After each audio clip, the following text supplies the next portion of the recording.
जय हिंद, वंदे मातरम। दोस्तों, हम लोग ट्राइंगल त्रिभुज के बारे में पढ़ रही हैं, जिसमें प्रश्नावली 6.2 चल रही है।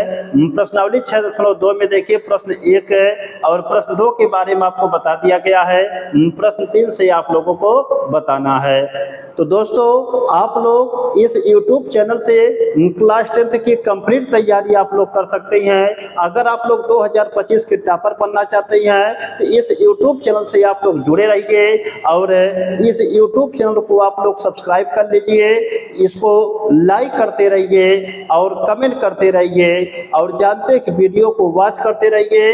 इसमें आप लोगों को बोर्ड परीक्षा की दृष्टि से जो चीजें आपकी इंपॉर्टेंट वो आप लोगों को बताई जाती हैं, तो आप लोग डेडिकेशन के साथ, बिल्कुल लगन के साथ, बिल्कुल तन मन से, बिल्कुल समर्पण भाव से आप लोग तैयारी कीजिए और आप लोग देखिएगा कि 2025 की आप लोग निश्चित रूप से टॉपर रहेंगे। तो आप लोग जितनी भी चीजें आपको हम बताते हैं उसको अच्छी तरीके से आप लोग कॉपी पेन लेके तैयार करते चलिए, लिखते चलिए और बिल्कुल प्रैक्टिस करते चलिए। तो चलते हैं, स्टार्ट करते हैं। प्रश्न 3 से देखिए हम लोगों को पढ़ना है, तो जो प्रश्न 3 है इसको अच्छी तरीके से समझेंगे। तो चलते हैं, इस सवाल को देखिए आपको बताते हैं, ध्यान से आप सीखेंगे। त्रिभुज ABC में एक देखिए त्रिभुज ABC है, तो सबसे पहले एक त्रिभुज ABC बनाएंगे।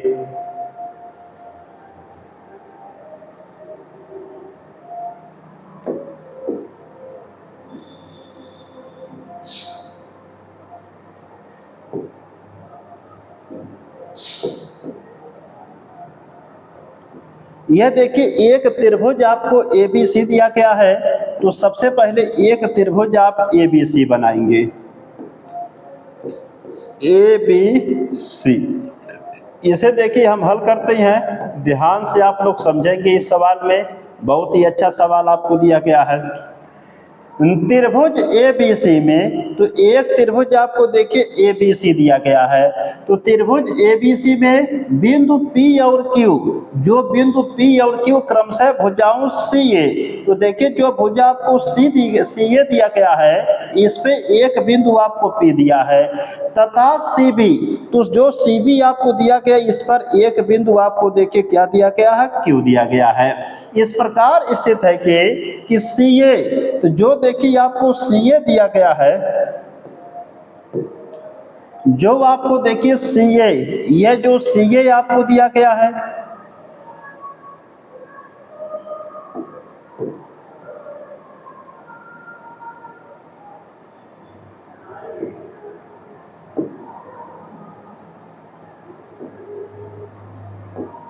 यह देखिए जो CA आपको दिया गया है, CA का मान आप लोगों को देखिए 16 सेंटीमीटर दिया गया, यह CA 16 सेंटीमीटर। और CP देखिए जो आपको CP दिया गया, यह CP आपको दिया गया है, CP बराबर आपको देखिए 10 सेंटीमीटर दिया गया है, 10 सेंटीमीटर। CB बराबर आपको देखिए CB, तो CB बराबर देखिए आपको 30 सेंटीमीटर दिया गया, CB बराबर आपको 30 सेंटीमीटर, यह CB। तो CB देखिए दिया गया है, CB कितना देखिए दिया गया है, CB देखिए आप लोगों को दिया गया है, CB बराबर 30 सेंटीमीटर दिया गया है, यह 30 सेंटीमीटर आपको दिया गया है। और CQ बराबर 25 सेंटीमीटर, देखिए CQ यह जो आपको दिया गया है, यह 25 सेंटीमीटर आपको दिया गया है। ठीक, तो क्या PQ समांतर AB है, ये आपको देखिए बताना है। फिर से इस सवाल को आप समझिएगा बहुत अच्छी तरीके से, एक बार फिर से आपको हम बता देते हैं।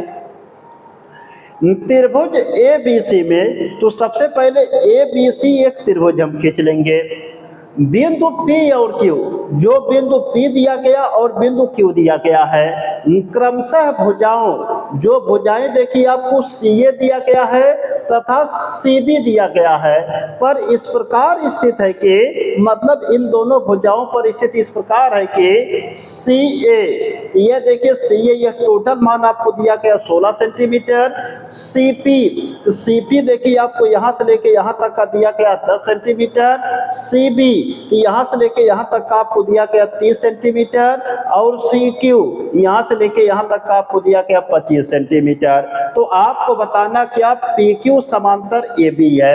तो यह पी क्यू आपको देखिए मिलाना पड़ेगा। इसको आप लोग मिला देंगे, तो जब मिलाएंगे देखिए क्या मिलेगा। इसको देखिए हम मिला देते हैं, इसको जैसे ही आप मिला देंगे, ये देखिए इसको हम मिला दिए, तो आपसे पूछ रहा कि क्या यह जो आपको देखिए पी क्यू है, यह पी क्यू आपका ए बी के समांतर है कि नहीं, यही आपको बताना। यह इसके समांतर है कि नहीं बताना है। आप जानते हैं आप लोगों को देखिए दो प्रमेय पढ़ाया गया है, एक थेल्स प्रमेय, एक थेल्स विलोम प्रमेय। आप जानते हैं कि जब अनुपात बराबर होता तब रेखाएं समांतर होती हैं, और जब रेखाएं समांतर होती तब अनुपात बराबर होते हैं। यही देखिए दो प्रमेय आपकी इस प्रश्नावली में आपकी लगेगी और संपूर्ण सवाल को समाप्त कर देगी। तो आप लोगों को दो प्रमेय बताई गई है। वैसे जानते हैं कि जो क्लास 10th में आप लोगों को ट्राइंगल त्रिभुज में प्रमेय इस समय है, केवल दो प्रमेय आपको वर्तमान में है, एक थेल्स प्रमेय, एक थेल्स विलोम प्रमेय। थेल्स प्रमेय क्या होती है, इसी को आधारभूत समानुपातिकता प्रमेय कहते हैं। इसमें आप लोगों को बताया गया है कि अगर किसी त्रिभुज में किसी भुजा के समांतर कोई रेखा खींचते हैं तो अन्य दो भुजाओं का अनुपात बराबर होता है। इसका मतलब जब रेखाएं समांतर होती हैं तब अनुपात आपके बराबर होते हैं। और इसी का विपरीत आपका जानते हैं कि थेल्स विलोम प्रमेय होता है कि जब कोई रेखा अन्य दो भुजाओं को समान अनुपात में विभाजित करती है तो वह रेखा तीसरी भुजा के समांतर होती है। इसको अगर आसान भाषा में समझे कि जब अनुपात बराबर होता तब रेखाएं समांतर होती हैं। तो इसमें आप लोगों को देखिए क्या करना है कि इसमें इस रेखा को आपको समांतर बताना कि यह समांतर है कि नहीं। तो देखिए रेखा यह समांतर कब होगी कि जब आपको अनुपात जो दिया गया है यह अनुपात आपका बराबर होगा, तब रेखा क्या हो जाएगी, समांतर हो जाएगी। इसका मतलब अनुपात आपका बराबर होना चाहिए। तो जैसे अनुपात आपका बराबर हो जाएगा रेखा आपकी समांतर हो जाएगी। तो जब अनुपात बराबर होते हैं तब रेखाएं समांतर होती हैं। तो चलते हैं इसको हल करते हैं, ध्यान से देखेंगे। तो यहाँ पर देखिए दो त्रिभुज आपको दिया गया है कि त्रिभुज सी पी क्यू और त्रिभुज सी ए बी दिया गया है। तो यहाँ पर देखिए दो त्रिभुज आपको दिया गया है, तो इसी को लेके आप लगाएंगे। या सबसे पहले आप बड़े त्रिभुज को आप लीजिए कि सी ए बी, और एक त्रिभुज आपको सी पी क्यू दिया गया है, इन्हीं दोनों त्रिभुजों को लीजिए। तो जब इन दोनों त्रिभुजों को देखिए लेंगे तो क्या मिलेगा, तो यहाँ पर जब हल करेंगे तो देखिए त्रिभुज सी ए बी, तो त्रिभुज सी ए बी और कौन सा त्रिभुज है, और त्रिभुज सी पी क्यू में, तो त्रिभुज सी पी क्यू में, इन दोनों त्रिभुजों में ध्यान से देखेंगे। एक त्रिभुज आपको देखिए सी ए बी बड़ा वाला त्रिभुज लिया गया, दूसरा देखिए सी पी क्यू छोटा वाला त्रिभुज लिया गया। अगर इन दोनों त्रिभुजों में आप जानते हैं कि अन्य दो भुजाओं का अनुपात बराबर हो जाएगा तो आप जानते हैं कि क्या होगा, कि तब रेखाएं आपकी क्या होंगे, समांतर होंगे। तो इसमें देखेंगे तो अनुपात पहले हम बराबर करते हैं। देखिए सी ए, यहां से देखिए संगत भुजा का अनुपात लेंगे सी ए और बटे क्या हो जाएगा सी पी। तो देखिए सी ए बटे सी पी संगत भुजा का अनुपात हुआ। यहां से देखिए आप भुजा लेंगे सी बी और सी क्यू, तो यहां से देखिए भुजा हम लेंगे सी बी और बटे हो जाएगा आपका देखिए सी क्यू। तो यहाँ पर जो मान आपको देखे दिया था सी ए का मान दिया यह लिया गया, सी पी का मान दिया गया यह लिया गया, सी बी का मान दिया गया यह लिया गया, सी क्यू का मान दिया गया यह लिया गया। अब इसके बाद यहाँ से देख लो संगत भुजा है, तो सी ए के संगत कौन सी भुजा हो गई, सी पी। तो यहाँ पर देखिए आपका सी बी, तो सी बी के संगत कौन सी भुजा ली गई, सी क्यू। यह आपका जानते हैं कि दो समरूप दो त्रिभुज आपको दिया गया है, तो दो त्रिभुजों में संगत भुजाओं का अनुपात लिया गया। अगर संगत भुजाओं का अनुपात बराबर होगा तब रेखा आपकी समांतर होगी। मान रखिए सी ए का मान आपको देखिए दिया गया 16 बटे सी पी का मान आपको दिया गया है 10 बराबर सी बी का मान आपको दिया गया है 23 और बटे देखिए दिया गया कि 23 बटे सी क्यू का मान आपको दिया गया 25। अब इसी को आप लेके हल करिए। जब हल करेंगे देखिए क्या मिलेगा, इसे काटेंगे आप लोग, देखिए क्या मिल जाएगा। तो इसे आप 2 से काटिए, 2 अट्ठे 16, यह देखिए आपका 2 पचे 10 हो जाएगा। इसे देखिए काटेंगे, तो जब इसे काटेंगे तो क्या मिलेगा, देखिए 5 से काटिए 5 25, 5 छक्का 30, तो यह देखिए 8 बटे 5 आपका आ जाएगा बराबर ये 6 बटे आपका देखिए 5 आ जाएगा। अब इसके बाद इसे हल करेंगे तो क्या मिलेगा, देखिए तो इसे हल करेंगे 5 एकम 5, 3 बचेगा 5 छक्का 30 बराबर इसे 5 एकम 5, 2 बचेगा 5 दूना 10। तो आप जानते हैं कि 1.6 इज नॉट इक्वल टू 1.2 होगा। तो आप जानते हैं कि यह मान बराबर नहीं होगा। तो इससे निष्कर्ष क्या निकला, इससे निष्कर्ष ये निकला कि आप जानते हैं कि अनुपात बराबर नहीं है। यह देखिए अनुपात बराबर नहीं है। तो जब अनुपात बराबर नहीं है तो यहाँ पर देखिए हम लिख सकते हैं कि चूंकि सी ए, तो चूंकि सी ए बटे C P is not equal to C B बटे सी क्यू है। ठीक है, यहां पर देखिए चूंकि सी ए बटे C P is not equal to C B बटे सी क्यू है। तो बताओ जब यह है तो इसमें क्या लगेगा, देखिए इसलिए थेल्स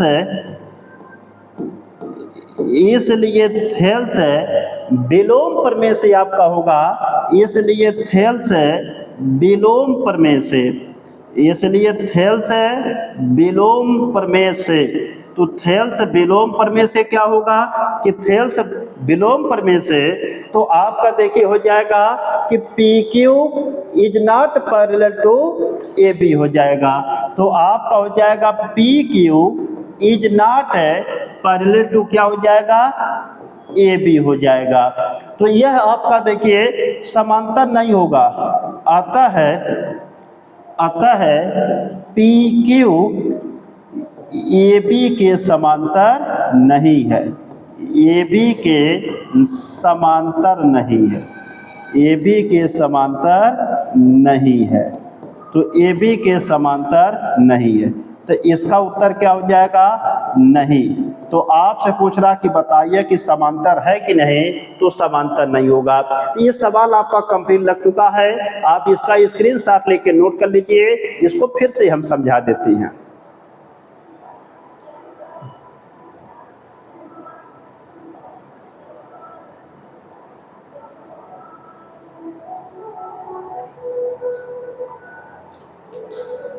यह सवाल आप लोग नोट कर चुके होंगे, इसको एक बार फिर से देखिए। इसमें देखिए आपको रेखा को समांतर सिद्ध करना है। तो आप जानते हैं कि रेखा को समांतर सिद्ध करने के लिए अनुपात बराबर होने चाहिए। जब तक अन्य दो भुजाओं का अनुपात बराबर नहीं होगा तब तक रेखाएं समांतर नहीं होती है। यह जानते हैं कि क्या थेल्स विलोम प्रमेय कहती है। देखिए रेखा गणित या ज्यामिति के सवाल को लगाने के लिए प्रमेय का प्रयोग किया जाता है, तो उसमें प्रमेय ही सूत्र का काम करता है। यह प्रमेय से आपका लगेगा, आप दो ही प्रमेय पढ़े हैं, तो दो प्रमेय में पहली प्रमेय पढ़ी है थेल्स प्रमेय, दूसरी पढ़ी है थेल्स विलोम प्रमेय।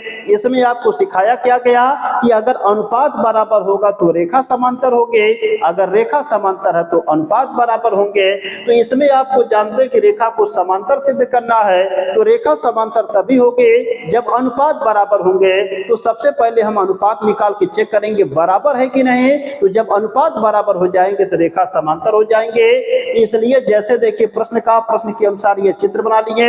इसमें दो त्रिभुज आपका बन रहा है, एक CAB बन रहा है, एक CPQ बन रहा है। इनमें देखिए अनुपात लेंगे, CA बटे CP बराबर CB बटे CQ। सबका मान रख के हल करेंगे, 1.6 इज नॉट इक्वल टू 1.2 आएगा, अनुपात बराबर नहीं आया। तो चूंकि CA बटे CP is not equal to CB बटे CQ है, मतलब अनुपात बराबर नहीं है, इसलिए थेल्स विलोम प्रमेय से PQ is not equal to AB होगा, माने यह समांतर नहीं होगा, अतः PQ AB के समांतर नहीं है, यह समांतर आपका नहीं होगा। यह सवाल आपका लग चुका है, इसको देखिए आपको दोबारा बता दिया गया है। तो सीधे सीधे इसे आप समझेंगे, ठेठ भाषा में इसे समझ लीजिए कि अगर समांतर रेखा सिद्ध करना है तो अनुपात बराबर होना चाहिए। तो जब अनुपात बराबर तब रेखा समांतर। तो यहाँ अनुपात बराबर ही नहीं आया है तो रेखा समांतर होगी ही नहीं, क्योंकि थेल्स विलोम प्रमेय कहती है कि अगर अनुपात बराबर होंगे तभी रेखा समांतर होंगे। तो जब यहाँ अनुपात बराबर नहीं है तो रेखा समांतर होगी ही नहीं, इसलिए यह सवाल आपका लग चुका है। तो इसे आप लोग नोट कर चुके होंगे। चलते हैं इसके बाद अगले सवाल पर। तो दोस्तों वीडियो को लाइक कर दीजिएगा, कमेंट कर दीजिएगा, अगर कोई डाउट हो तो आप फिर से पूछिएगा। इसका आपका डाउट जो होगा उसको हम नेक्स्ट वीडियो में जरूर क्लियर करेंगे। तो आप पेशेंस के साथ धैर्य पूर्वक पढ़ते रहिए। इसके बाद चलते हैं अगले क्वेश्चन पर। अगला देखिए क्वेश्चन, आपको क्वेश्चन नंबर 4 दिया गया है। यदि D और E क्रमशः त्रिभुज ABC की भुजाओं AB तथा AC पर इस प्रकार स्थित हैं कि AD बराबर 6 सेंटीमीटर, BD बराबर 9 सेंटीमीटर, AE बराबर 8 सेंटीमीटर, AC बराबर 12 सेंटीमीटर है, तब सिद्ध कीजिए कि DE समांतर क्या है, BC है। यह सिद्ध करना है। तो चलते हैं इसको देखिए हल करते हैं। ध्यान से आप लोग सीखिएगा, इसको आप लोगों को देखिए बताते हैं, ध्यान से समझना। तो सबसे पहले एक देखिए त्रिभुज हम बनाएंगे, क्योंकि त्रिभुज की बात कर रहा तो सबसे पहले त्रिभुज आपका बनेगा। इसमें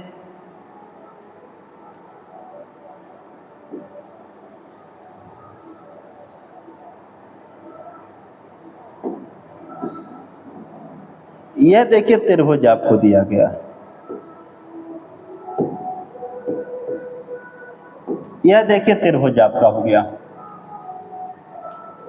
फिर इसमें देखिए करा कि यदि D और E, इसमें देखिए D और E त्रिभुज ABC की भुजाओं AB और AC पर स्थित है।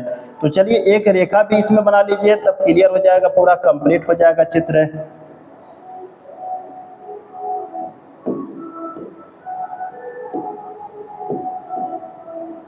यह देखिए क्यों, इसका नामकरण कर देते, देखो A B C, यह एक त्रिभुज है। करा यदि D और E, यह देखिए एक बिंदु D है, यहाँ पर यह देखिए एक बिंदु E है। यदि D और E, D और E, यदि D और E क्रमशः, जो D और E क्रमशः त्रिभुज ABC की भुजाओं AB और AC पर स्थित इस प्रकार स्थित है कि AD बराबर 6 सेंटीमीटर, AD बराबर 6 सेंटीमीटर, BD बराबर देखिए आपको दिया गया 9 सेंटीमीटर, यह 9 सेंटीमीटर है। इसके बाद देखिए AE बराबर 8 सेंटीमीटर, तो AE बराबर आपको 8 सेंटीमीटर दिया है। EC बराबर आपको देखिए 12 सेंटीमीटर दिया गया है। तब सिद्ध कीजिए, यह देखिए आपको दिया है, यह देखिए आपको दिया है। इसमें देखिए आपको सिद्ध करने के लिए कह रहा है, कह रहा कि सिद्ध कीजिए, सिद्ध करना है, सिद्ध करना है। इसमें देखिए सिद्ध करना है, कह रहा कि सिद्ध कीजिए कि DE जो समांतर है वह BC की है। यह जो DE है यह BC के क्या है, समांतर है। मतलब DE समांतर, यह जो DE है यह BC के समांतर ये आपको सिद्ध करना है। तो आप बताइए, जब रेखा को समांतर सिद्ध करना होता है तो अनुपात क्या होना चाहिए? बराबर। तो जब अनुपात बराबर तब रेखा समांतर। तो आपको नियम बताया गया कि जब अनुपात बराबर होंगे तभी रेखा समांतर होंगे। तो इसमें अनुपात आप दिखा दीजिए कि बराबर है। तो जैसे अनुपात को आप बराबर दिखा देंगे तुरंत आपकी रेखा क्या हो जाएगी? समांतर हो जाएगी। तो चलते हैं इसमें, देखिए बात करते हैं आगे, इसलिए ध्यान से आप सीखेंगे और इसे समझेंगे। तो यहाँ पर देखिए दो त्रिभुज आपको दिया गया है। तो एक त्रिभुज आपको ADE दिया गया, एक त्रिभुज AB दिया गया। इनको लीजिए, तो देखिए ध्यान से कि त्रिभुज ADE और त्रिभुज ABC में और त्रिभुज ABC में, इन दोनों त्रिभुजों में ध्यान से देखेंगे इसमें देखिए क्या दिया गया, ध्यान से देखना। तो त्रिभुज ADE और त्रिभुज ABC में, इन दोनों त्रिभुजों में ध्यान से देखो। तो इन दोनों त्रिभुज ADE और त्रिभुज ABC में, तो इसमें देखो अनुपात निकालो। तो अनुपात निकालेंगे, क्या निकलेगा देखिए, तो AD और बटे AD बटे, यहाँ से देखिए DB भी हम कर सकते हैं, AD बटे DB बराबर हम देखिए कर सकते हैं AE बटे EC। तो AE बटे EC कर सकते हैं। तो देखिए AD बटे DB बराबर AE बटे EC कर देते हैं। हमारा रखिए AD का मान देखिए 6 दिया है, DB का मान देखिए 9 दिया है, बराबर AE का मान 8 आपको दिया है, बटे EC का मान आपको 12 दिया है। हल करेंगे, 3 दूना 6, 3 त्रिका 9, 4 दूना 8, 4 तियाइन 12। तो देखिए 2/3 बराबर होगा 2/3। तो अनुपात यहाँ पर क्या आ गया? बराबर आ गया। तो जब अनुपात देखिए बराबर आ गया तो इसका मतलब क्या निकला कि चूंकि AD बटे DB बराबर, क्योंकि AD बटे DB बराबर AE बटे EC है, ये देखी है। तो इसलिए इसमें जानते हैं कि जब अनुपात बराबर होते हैं तब रेखाएं क्या होती हैं? समांतर होती है। तो आप नियम पढ़ी हैं कि जब अनुपात बराबर होते तब रेखाएं क्या होती हैं? समांतर होती हैं। तो यहाँ पर जब अनुपात बराबर हैं तो हम लिखेंगे थेल्स विलोम प्रमेय से, थेल्स विलोम प्रमेय से। तो थेल्स विलोम प्रमेय से, थेल्स विलोम प्रमेय से। तो थेल्स विलोम प्रमेय से यह क्या होती है? थेल्स विलोम प्रमेय क्या होती है कि जब अनुपात बराबर होते तब रेखाएं समांतर होती हैं, इसलिए DE समांतर क्या हो जाएगा? DE समांतर क्या हो जाएगा? DE समांतर आपका हो जाएगा BC। तो यही देखिए सिद्ध करना है। तो आपका देखिए सिद्ध हो गया, सवाल आपका लग चुका है, आप नोट कर लीजिए।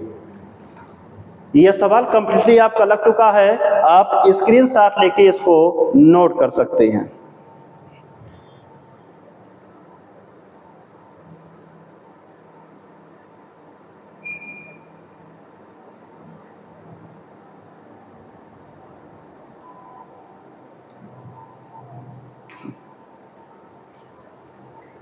तो दोस्तों बहुत ही आसान सवाल था। इस सवाल में आप क्या सीखे कि जब अनुपात बराबर होता तब रेखा क्या होती है? समांतर होती है। तो इसमें आपको सीधे सीधे हम कह दें कि दो ही प्रमेय है। एक प्रमेय थेल्स प्रमेय, जिसमें जब रेखा समांतर तो अनुपात बराबर, दूसरी थेल्स विलोम प्रमेय, जब अनुपात बराबर तब रेखा समांतर, दोनों एक दूसरे के विपरीत हैं। तो ये थेल्स विलोम प्रमेय से देखिए आपकी क्या है कि हल हुई है कि यहाँ पर अनुपात बराबर आपको मिल गए। तो जब अनुपात बराबर होते हैं तो थेल्स विलोम प्रमेय से रेखाएं क्या होती हैं? समांतर होती हैं। तो थेल्स विलोम प्रमेय से यह सवाल लग चुका है, यह सवाल आपका कंप्लीटली लग चुका है। तो आप लोग उम्मीद करते हैं कि इसको नोट कर लिए होंगे। दोस्तों आप लोग बंद करा हो, जल्दी बंद करा।